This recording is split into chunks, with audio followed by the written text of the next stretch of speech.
Kelly Siegel, and this is Harder Than Life, a podcast about self-love, self-awareness, business, and health. We tell outrageous stories and boil everything down to simple, practical advice you can start using today. Let's get living. Welcome back to the Harder Than Life podcast, folks. Today I have the incredible honor of welcoming Judge Linda Davis to the Harder Than Life podcast. Appointed to the bench in 2000 by Governor John Engler, Judge Davis has not only served her community with distinction in the courtroom, but also become a leading advocate for those impacted by addiction. Before her judgeship, she spent 13 years as an assistant prosecutor in Macomb County fighting for justice. As the executive director of Face Addiction Now, formerly known as Families Against Narcotics, she has been instrumental in the organization's remarkable growth and success. Judge Davis's leadership and passion have earned her numerous prestigious awards from the FBI, Care House, the Girl Scouts of America, and many others. She's a true humanitarian, a voice for those battling substance abuse disorder, and a proud member of the Michigan Opioid Advisory Commission. Judge Davis, we are thrilled to have you here today. And sorry for that long introduction, but I wanted to make sure that people understand that how important today is to me, because as the Harder Than Life podcast listeners know, this entire brand is for charity. And I have the honor of being on the board with you. And I want to give this a little bit of segue, is that last year I was at the event that we're going to talk about, and I saw your energy walk up on the stage, and I loved every minute of it. And I'm honored and appreciative that you guys took a chance on me, and I'm going to pay it forward because I was a young kid, grew up in your district. And thank goodness I was never in front of you. But that's what we're here for. That's what Harder Than Life's here for. So thank you for coming today. Great. Thank you so much for having me, Kelly. Judge, can you share the mission and vision behind Face Addiction Now and how the organization works to combat addiction? Well, it's a really simple concept. We're here to support people who suffer from substance use disorder and their families.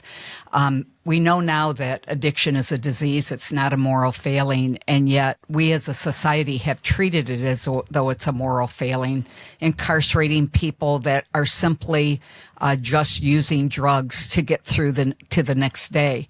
And so 17 years ago, I was affected in my own personal life with a child that was affected with substance use disorder, and really began to educate myself about addiction and how it affects the mind and the body. And I also was running a drug court at the same time and saw real success in providing services to people that were long-term. Oftentimes in society, we treat addiction with a revolving door effect where we pay very expensive inpatient treatment. A person comes out with no aftercare whatsoever. They relapse. They go right back in again. And so our organization really provides a continuum of care to individuals using low dollar amount treatment so that we save a lot of money, but providing people with the necessary support that they need for up to 18 months so that they can be successful in long-term recovery. So the reason we're here is to promote the annual Fall Fest fundraiser on October 1st. NTM will be there with their whole team. All the board of directors are going to be there. It was a good event last year, and I got to tell you, I was at that event. I just said, and I said, next year I'm gonna MC the event. But instead I'm on the board, and next year I'll MC the event. Via a microphone. I love it. So, how being a judge and making all this wherewithal about addiction and what it's all about. And I got to tell you, for those who don't know, this is very personal to me because A, Macomb County, where she sat as a judge, is where I grew up. B, my father died from drugs and alcohol, and we treated it like it was a what did you call it? A moral failing. A moral failing, and it was a disease. And looking back now, I see exactly when I went through, like an idiot, followed right in his footsteps and almost went down the same paths. So it's very personal to me. But what made you go from a judge to the executive director role at the charity? Well, I had been working as a volunteer in the organization since 2007, and I gave up my position as a judge 5 years ago to take over leadership. But this was my passion. I saw how people were being affected. I was one of the lucky ones. I mean, my daughter found recovery, and she's doing great, celebrating 17 years of being opiate-free this past summer. And so she's doing great, but I work with so many families that have lost their child, with so many families that are just being ripped apart because of substance use disorder, that really has fueled my passion. It was the most devastating thing I ever went through, and I just don't want other families to suffer. I love this podcast because I have been meaning to ask you how addiction hit your family, and I keep forgetting. And you just said your daughter. So it goes to show you it can affect anyone. Absolutely. Anyone. And I got to tell you, I have a 15-year-old daughter, and one of my biggest concerns is that me being extremely passionate about living a sober lifestyle, that she goes down that path. I mean, the kids at 15 years old are all experimenting with drinking and drugs already. Right. And luckily, so far, she's been saying no. So sorry to put you on blast, honey, but we're doing something right. That's the positive effect of the Harder Than Life brand, which is also to bring more awareness to Face Addiction Now. So I'm learning about the charity, even though I'm on the board, I'm learning more and more. And you just sat me down and drilled it into my head, all the things that we do. But let's spend a couple more minutes educating the Harder Than Life listeners. How does Face Addiction Now support families directly impacted by addiction? Well, we have a lot of different programs, but we are the largest diversion and deflection program in the entire United States. That means we work with 175 police departments in the state of Michigan, in a variety of ways. You can walk into one of those police departments without fear of being arrested, say that you have a substance use problem. They call us. We send somebody to meet you right at the police department. Or you can call our Hope line, and we will instantly connect you with services that way. We have a quick response team that we do in partnership with police departments, where we actually go to the homes of people who have suffered a non-fatal overdose, and we take our Hope Not Handcuffs program right into their living room. What's unique about our programming, though, is we don't only offer the person suffering from the substance use disorder services, we also offer their family services as well. We are one of the only organizations in the state of Michigan that has a very robust family program, where we actually have family peer coaches that work with you one-on-one to help you navigate this very difficult situation in your life. And then we have a pre-arrest diversion program with police departments, where rather than arresting you, they give you an opportunity to seek recovery services through us. And if you are successful and stay connected with us, they don't ever bring those charges against you. We really help everybody face addiction now. We also work with 17 major hospital systems in the state of Michigan, where we go into the hospitals, and if you're suffering from a substance use disorder, they call us, and we take our services right into the ER, so that when you leave the hospital, you are going to be connected to services. And we just started a new program in the city of Detroit. They use their opiate settlement money, and we are going to be responding with EMS and the fire department, that when they go out on a run, if you do not go to the hospital with them, we are going to make a house call to you within 3 hours and bring services right to your doorstep. That program is starting today, but before it even started, we had over 100 referrals. So we are going to be able to help massive numbers of people in the city of Detroit. Congratulations to the city of Detroit. Guys, make sure we tag at Face Addiction Now on all the social media stuff for this. And what's the website now that we've changed the name? It's faceaddictionnow.org. So you can head over there to make any kind of donations and or find out about the programs. Guys, what she just said, the very first one's called Hope Not Handcuffs. And I'd never heard of this before. So with, I know we're not going to get into politics today, but with, you read about Tyreek Hill of the Miami Dolphins being pulled out of his car for disobeying a police officer, or whatever your stance is on this.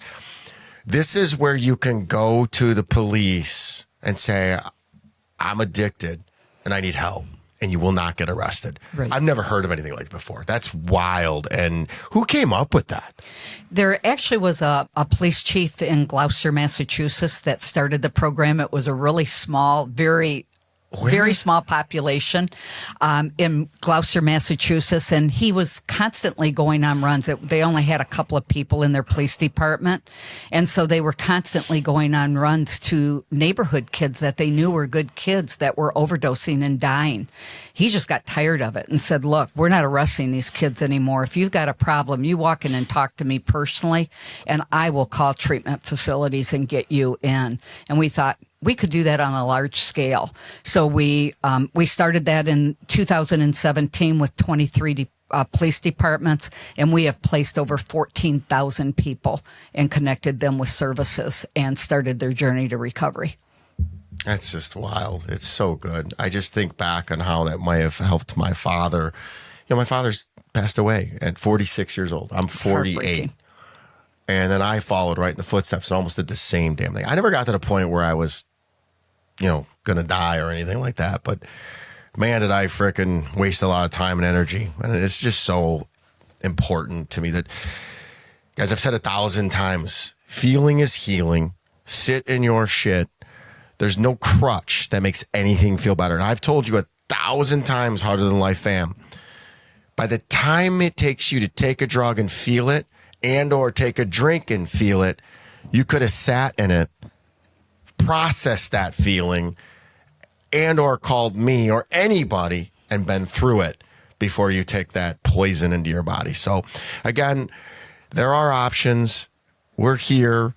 This is a great, great charity. I'm very passionate about it. We're donating a big portion of the Harder Than Life funds will be going to this. So please support us. And so let's talk more about this.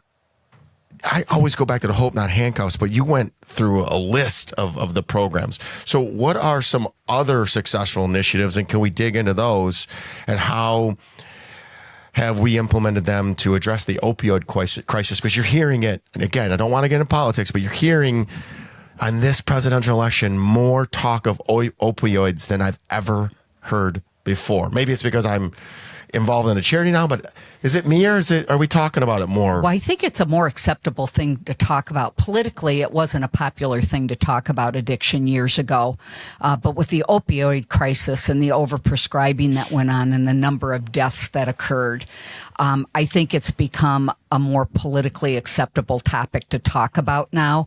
And so many people have been affected because of the prescription drug crisis, where people were being overprescribed these drugs, that every family is being affected now.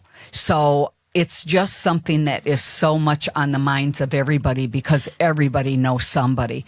I speak all over the country, and one of the first questions I ask is, raise your hand if you've been personally affected by the opioid crisis. And I would say 98% of the people raise their hands.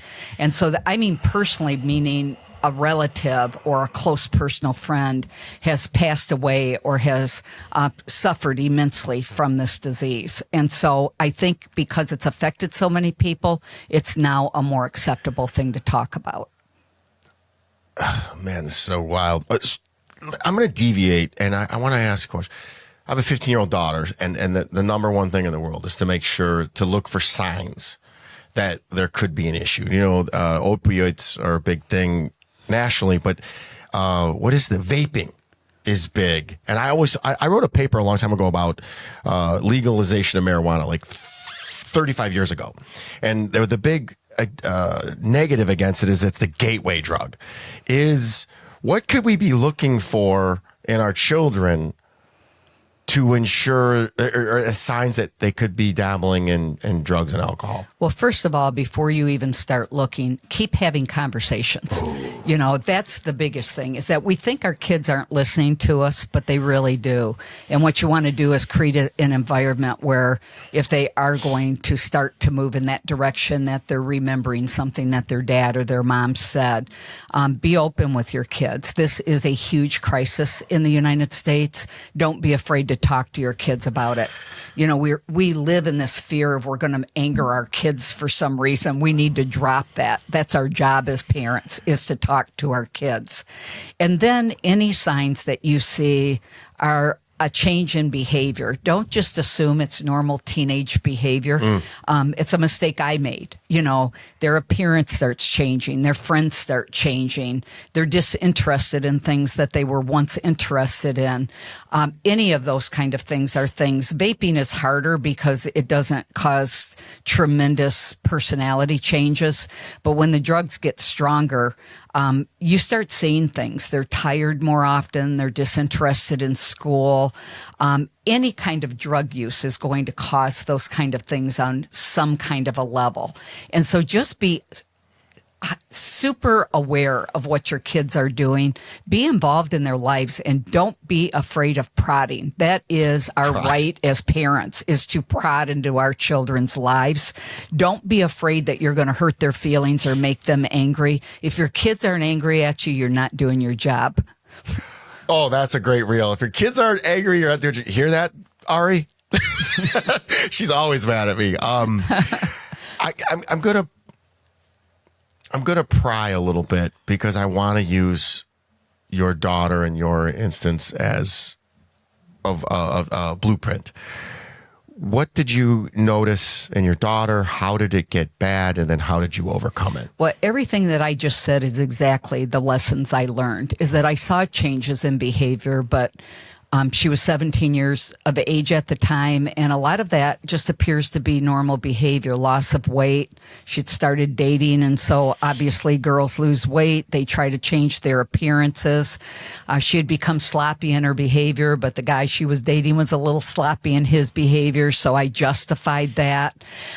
I really didn't see, she came to me before the real signs started showing, but there was a disinterest in things that she once loved to do. She did competitive cheerleading. She wanted to quit it. I just assumed that she had outgrew it, but I didn't realize that it was due to the drug addiction. I just think that, so many of the signs, especially with opiate use disorder, are things that you don't see until the problem is too big. But I was pretty dumbfounded when I found out about it, to be honest with you. But fortunately, we had a great relationship, and she came to me and asked for help.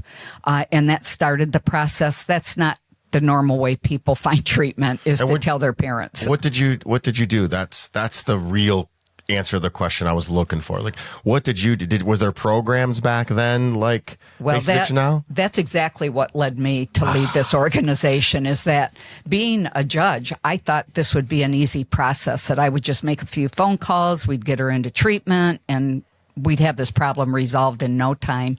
I never could find treatment for her in the state of Michigan. I was on the phone for 4 hours trying to call.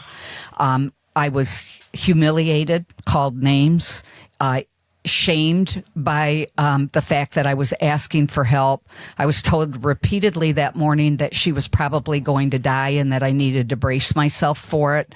So I was already distraught and fearful, and it just compounded, adding fear to it. I finally had to go out of state to find treatment for her, and even that's not an easy process, because if you type in treatment facilities, you're going to get bombarded with a million different hits. So how do you know which one is the right one to choose?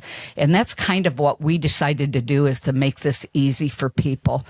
We have our pulse on what are good treatment facilities, where to send people. We understand the system. And so when you call us, we walk you through that process.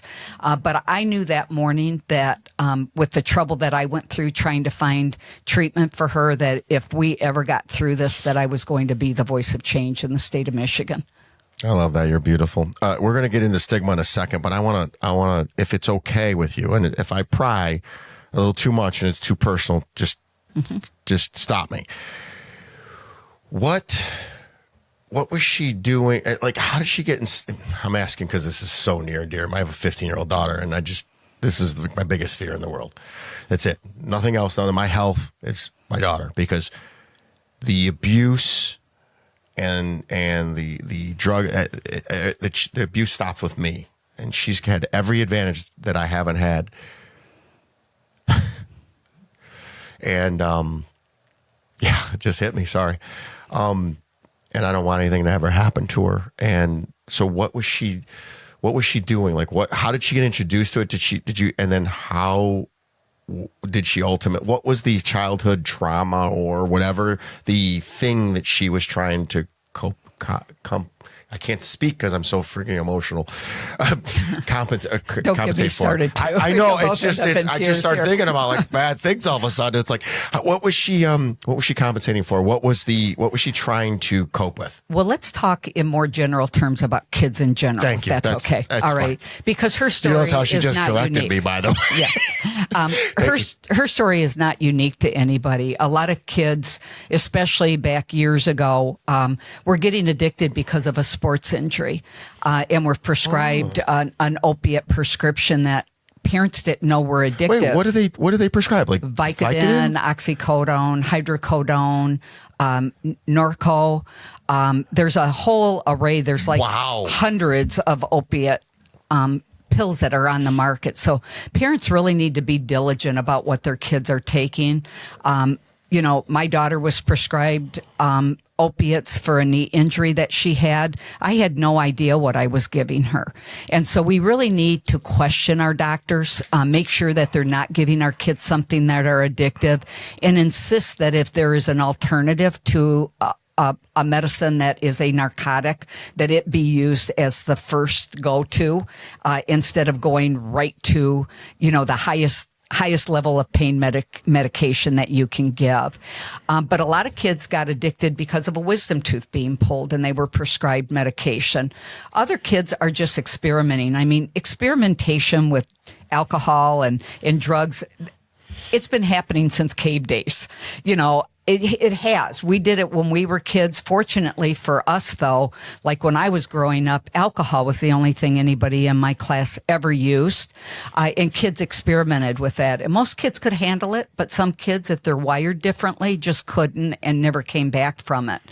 But then the drugs got stronger. It was marijuana, and then it was LSD, and then it was cocaine, and then it became crack cocaine.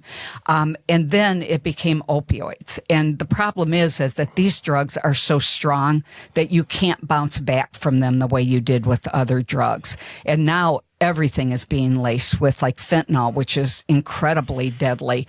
We're seeing a real rise in people that think they're using cocaine, but their cocaine is being laced with fentanyl and they're overdosing, and their intent was never, ever to use an opioid. And so you just have to be super diligent and be aware. The one that scares me the most are college-age kids, because college kids are under a lot of pressure to perform well, and so they use drugs like Adderall. Make sure if you are taking Adderall that it's being prescribed by a doctor and you're getting it from a legitimate pharmacy. Because if you are buying it on the street, there's a good chance that even that is going to be laced with fentanyl. And so it's like we have to talk to our kids and we have to warn them about the dangers of these drugs and be really, really blunt about it. I want to jump in there too. And when she says the street, that also means the internet, guys. So if you're not getting it from a doctor, there has been numerous reports, and I can't confirm this, but I know there's been reports that the Chinese are lacing some of these Adderall pills and kids are buying them online and taking them and dying. So, again, like she says, talk to them. So on the street means, and the internet as well. And it just takes a minute amount of fentanyl, and they're done. Yeah, and don't think just because somebody calls himself something RX on the internet that is a legitimate pharmacy. Go physically. If you have to take a medication, go physically to your local pharmacy and pick up your drug. Don't order it on the internet. Why has Big Pharma, and it's not a political question, why has Big Pharma become Big Pharma?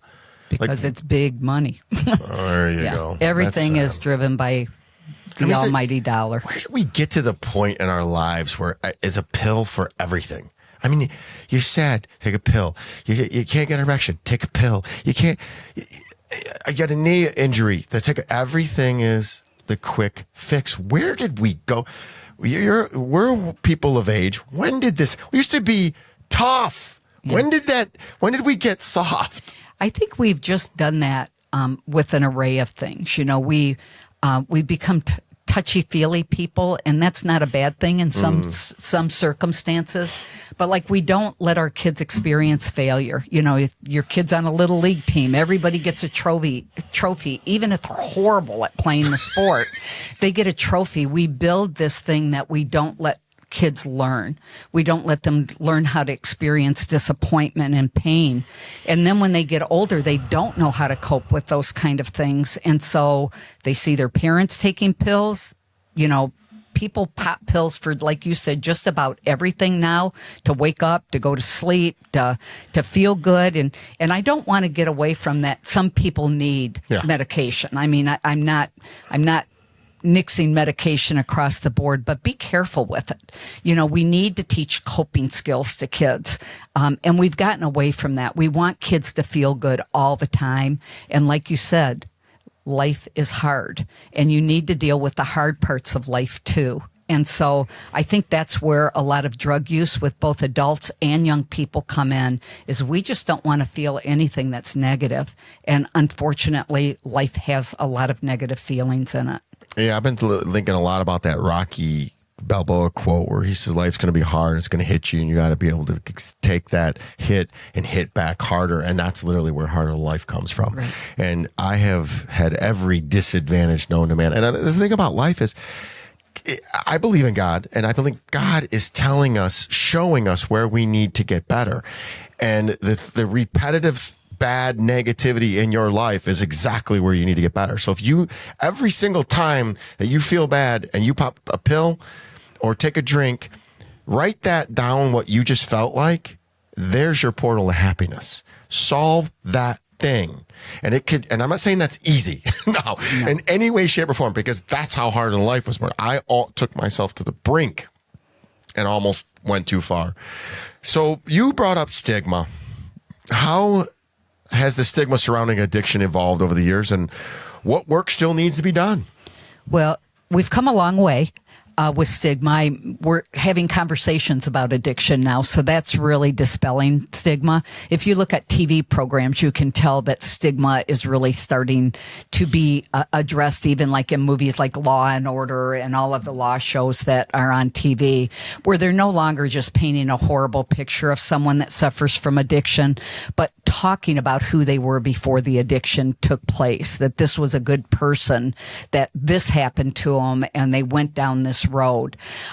There used to be no hope in recovery, but now we have so many people that are walking the walk and that are involved in the world of treatment, that have lived experiences, that's dispelling that you can't get well from addiction, because you can fully recover from addiction. And so all of those things are starting to make changes. But stigma runs deep. And we've always treated, I think the way our society has treated addiction plays into the stigma of it, where we used to punish people that if you went for treatment and you weren't successful, you couldn't go back again for a year. We don't do that with any other disease. If you get cancer and you get it back 30 days from now, you go get treatment 30 days from now. And so that's gotten a little bit better. But we also need to look at the facilities that we treat people with addiction in. There's sometimes dilapidated, run down, dirty. We somehow want to punish people that are seeking treatment for addiction. We need to clean those places up. People need to want to go there and feel like they're valued when they walk through the door. And I always tell treatment facilities, you need to have somebody go undercover and call your treatment facility. And if people aren't treated respectfully when they call, if they're not treated as though they're valued when they're called, you need to fire your receptionist, because addiction starts the minute the phone is picked. Recovery starts the minute that the phone is picked up. If you're already beating yourself up because you suffer from this disease, and you call and you're shamed or demeaned when you make that first phone call, you're not likely to follow through with that. If you don't feel like you're going to be valued when you walk through the front door. And so we have a whole lot to learn about how we've treated people with addiction, and the system needs to change before stigma is going to change. guys, follow at Face Addiction Now on Instagram. This is so good. She said, recovery starts the moment the phone is picked up. And that is so true. They're already coming to us or to you or to whatever treatment they are with low self-esteem and probably low morale and shame.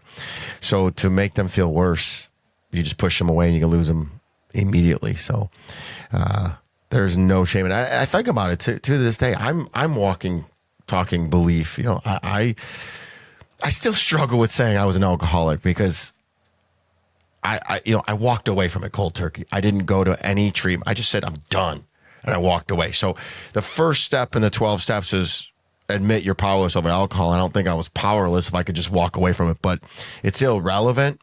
I'm done with it. I have alcohol all around me. I was at the Lions game yesterday. I went to the DAC and everybody's drinking. I have zero desire. I actually look at people and be like, ooh, that's going to hurt tomorrow. Yeah. So, but you call me an alcoholic or how much were you drinking or drunk? And I'm like, so that stigma is real, man. And that's the other thing is I would never call you an alcoholic. I would say that you suffered from alcohol use disorder. That's a disease. Alcoholic is a name calling. And so we really need to get away from that as well. But you didn't just walk away. You've spent years improving yourself, reading everything you could get your hands on how do I tackle what might have led me to this? How do I make myself a stronger person? That's unique because most people that walk away and just stop using, they still have an array of problems that go with it. And so the fact that you spent a lifetime trying to help people learn that life is hard and here are some tools that you can use to make your life better is not just walking away from something that you did. You improved yourself along the way. So don't sell yourself short. Well, I'll tell you, and I say this over and over and over again. I was raised in an abusive family. When I was told I wasn't anything. I was to be seen and not heard. I was literally, and I hate using this term, but it's the only thing I can think of is I was literally there to serve and slave for my parents so they could continue drinking and being lazy. Mm-hmm. And I just wasn't a kid. I wasn't able to be a kid. I was scared to death.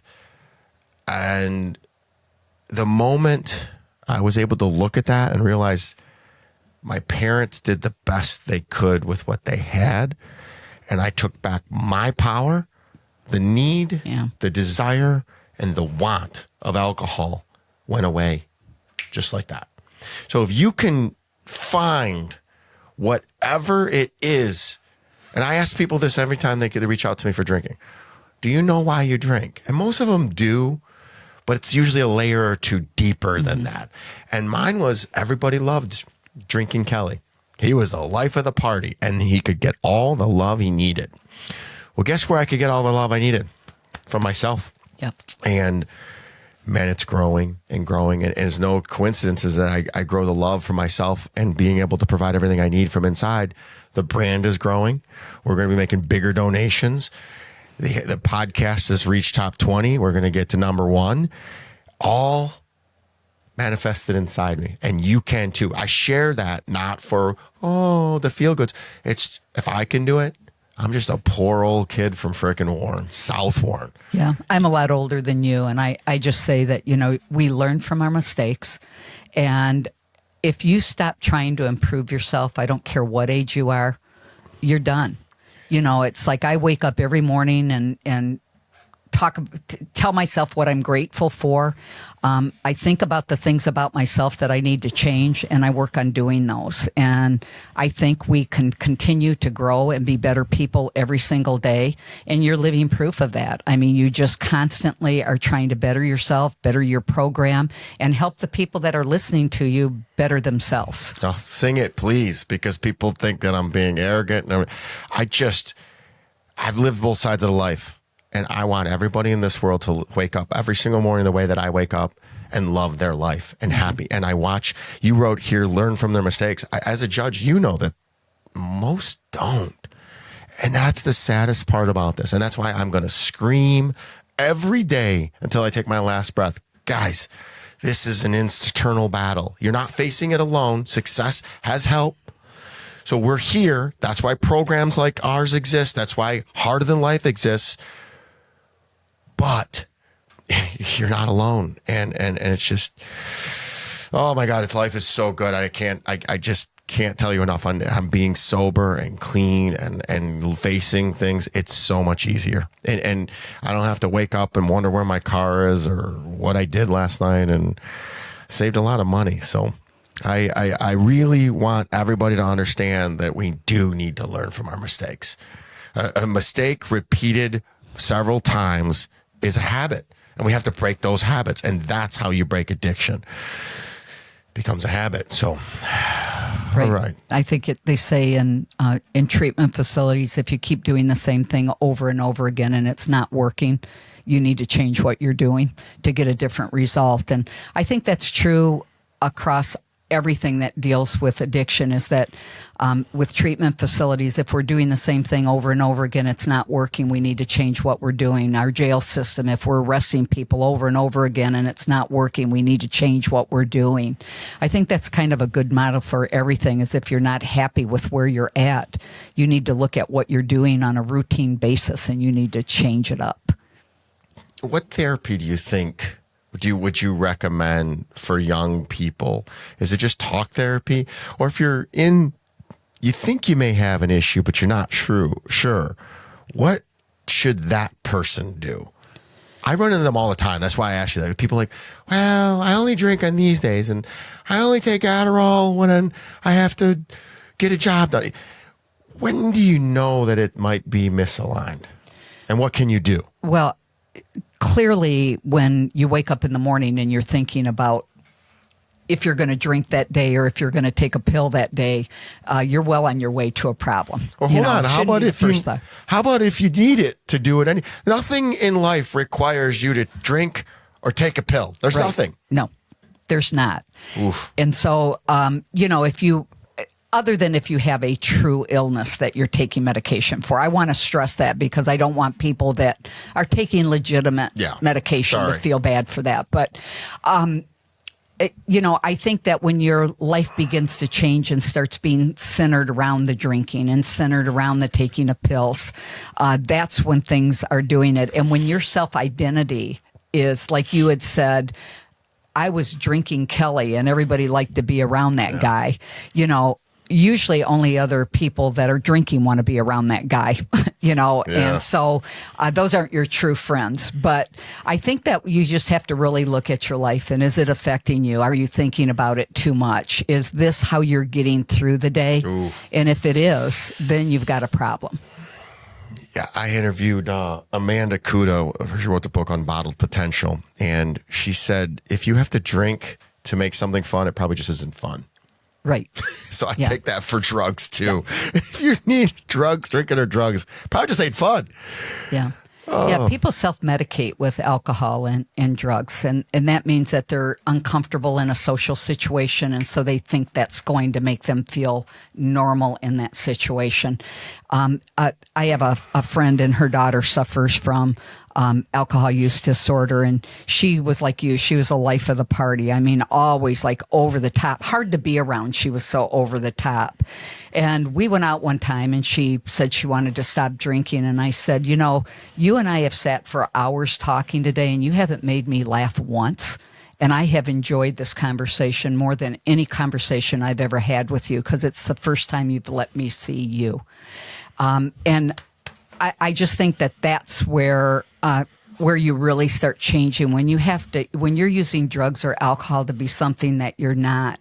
You probably have a lot of really wonderful qualities. You're just not letting people see them and share them with you. And so you need to learn how to be vulnerable. That's why it's called a mask and a crutch. Man, do I know those days. And I got to tell you that's, oh man, you're speaking my heart today. There are so many more questions I have. Let me think about where we want to go with the rest of it. Don't forget, follow Face Addiction Now, at Face Addiction Now on Instagram. Everybody's on Instagram now. Okay. Judge. And for Face Addiction. Yeah, faceaddictionnow.org if you want to know more. And you guys, I'm on the board. DM me. I'll connect you with the programs. And, we have the Heart in Life coaching program, which will help you through most of it. A lot of this stuff, I believe, can be confidence stuff too, because what you're doing is you're drinking and doing drugs to build false confidence. And it's false confidence. The right people are going to love you no matter what. And you don't want people to love you because you're a drinker or do drugs. That's not the right people you want around you. So it was a great question I had here, and I freaking lost it. While you're thinking of it, I just wanted to tell people, too, that if you are suffering from substance use disorder or alcohol use disorder, we deal with anything that involves a substance. You can call our Hope line, which is 1-833-202-HOPE or 4673. That's 833-202-4673. And we can connect you right by the phone to services if you need them. I've never heard of any programs like this, and I'm so honored to be a part of this. And I got to tell you, it's awesome to sit in our meetings and how spirited and how everybody cares. Yeah, and it's different, all different walks of life. So, yeah, about 98% of our employees have lived experiences, either a family member that has experienced this with a loved one, or they are in the recovery themselves. And so, when you call, you're not just getting somebody answering a phone; you're getting somebody that actually has been where you're at and really knows what you're going through, and that makes all the difference in the world. And a big thing about charities too nowadays, or nonprofits, let's call it, is how much of the money goes back to the actual programs. And that drew me to this organization. What is that? What is the percent of every dollar? About 86% of everything that we get goes to programming. But even our administrative staff, I mean, I'm not above going to a police department to meet somebody or answering a phone and helping somebody access treatment. Even our administrative teams work boots on the ground. We are everywhere helping people wherever the need is. And so, we all call ourselves working administrators because we're not just sitting back making decisions. We actually get involved in the work that takes place. If you could change one major aspect of how society views addiction today, what would it be and why? Look at it as though it's a disease, because when people have diseases, we treat them compassionately and thoughtfully, and we make sure that they have a continuum of care that ensures their success in beating that disease, and don't judge people if the disease comes back. We don't do that with cancer or diabetes or any other disease. This is a disease that can reoccur. If you let your guard down, same thing like with cancer. You can get cancer again by doing nothing wrong. The same thing is true with addiction. And so we just need to treat this more compassionately and realize that people are not bad people that suffer from substance use disorder. They are sick people that need treatment. We can all stand to be a lot more compassionate in life. We tend to judge others on their actions and ourselves on our intentions. So compassion is king, kindness is queen. I know you've seen this, but I want to reiterate this. I've seen a lot of this. When you call it disease, it's dis-ease. If you really think about it, that's what this is all about. Mm-hmm. There's uneasiness. So I need something. If we can just sit in that dis-ease, it won't become a disease. Yeah. And that's I've been watching a lot of that lately, and I'm like, oh, that's really good. What is the most rewarding aspect of your work at Face Addiction now? The stories.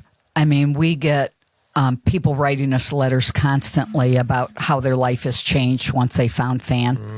And that's the most rewarding thing to me is see people that were once living homeless and intense and now are going to college and doing wonderful things with their life. Is just seeing the growth of human beings that grab hold of their life and do things a different way is just incredibly rewarding.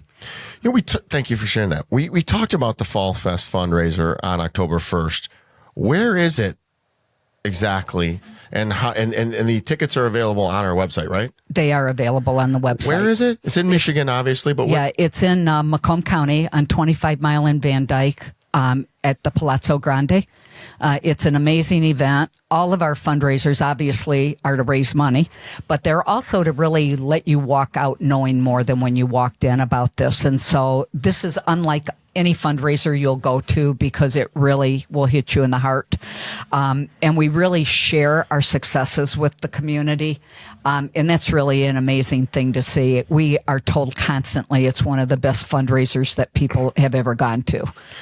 Well, I went last year, and here I am a year later on the board, and then watch what I do in the next year. We are this close to blowing this brand up, and the goal is to donate $1 million to charity every year, and one of them is Face Addiction Now. So we're doing our small part right now by buying a table, coming and doing the podcast and creating awareness and everything we can. This is very passionate to me. I mean, I grew up in this, and Judge, I think I told you this, but I'm not sure. But most of my friends are either dead or from high school. Mm-hmm. I went to Warren Lincoln, are dead or in jail. Yeah. And it's from addiction. Right. It's what we knew. Yeah. You grew up just off of 8 Mile, and your friends were just party animals, and we're all party animals. I remember getting into fights, and I can't believe I'm not dead or in jail. All the stupid things I've been in. So yeah. And that's true for like your age group. It's really amazing, but my daughter knows more people her age that have died than I know that are my age that have passed away. And it's all from substance use disorder. Guys, death is a real thing. We can fix anything but death. And I've said it 1,000 times, man. Ooh, this is real. That hurts my heart.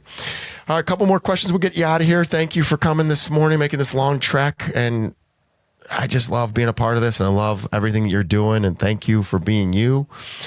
Who has been the biggest inspiration or mentor in your journey of advocating for those impacted by addiction? This is probably a strange answer, but I think it was the people that were negative about substance use disorder that prodded me to get involved the most. It's like I don't look to any one person that has really inspired my attitudes about this. What inspired my attitudes were the people that didn't care. And that's why I'm a part of this. Because you tell me I can't do something, it only motivates me. Impossible only describes the degree of difficulty. You and I are cut from the same cloth, and ooh, man, does that motivate? Negativity does have a place, and it's a motivator for me. Right. And that's why I was laughing. I'm like, I'm sick and twisted, but that's what Harder Than Life is all about. If you could leave us with one piece of advice, what would it be? Donate to FAN. Hey, no. Come to the party. Yeah. Hey, that's my job, is to raise money for the organization. But in all honesty, get involved. There's such a need for volunteers. If you're in long-term recovery, we need you. We're always hiring peer coaches that can work with individuals. If you have military experience, we work with military people and like to give life experiences to them. So get involved. And if you can't give of your time, give of your money, because we do things like we pay for sober living for individuals. A lot of people, why there's a revolving door, is they go into treatment. When they come out, there's not a safe environment for them to go live in. And so we pay for rent for up to a month for an individual while we're working on getting them a job, so that they're not just part of that revolving door system. And so all of the money we collect go to help directly to services, help house people, help feed people, help pay transportation for people most people that have been using drugs for a long time don't own a car. And so they have no way to get to treatment and to their follow-up appointments. And so all of that money that we collect go directly to help individuals that can't help themselves. I just want to wrap this up. Again, follow at Face Addiction Now on Instagram. Donate faceaddictionnow.org, and come to Family Fall Fest and on October 1st. There's other events that happen. You'll see them all over my Instagram now that I'm a part of this. I'm really, really proud of your daughter. I'm really proud of you. Thank you for being who you are. And I got to tell you, since you stepped up on that stage last year, and I just could feel your love. There was almost 1,000 people in the room, and I could feel your love and passion, and that is contagious, and it's doing good. So continue to do what you do. I love you. I appreciate you. I thank you. Guys, thanks for playing along today, and thanks for listening to Harder Than Life. Thanks, Kelly.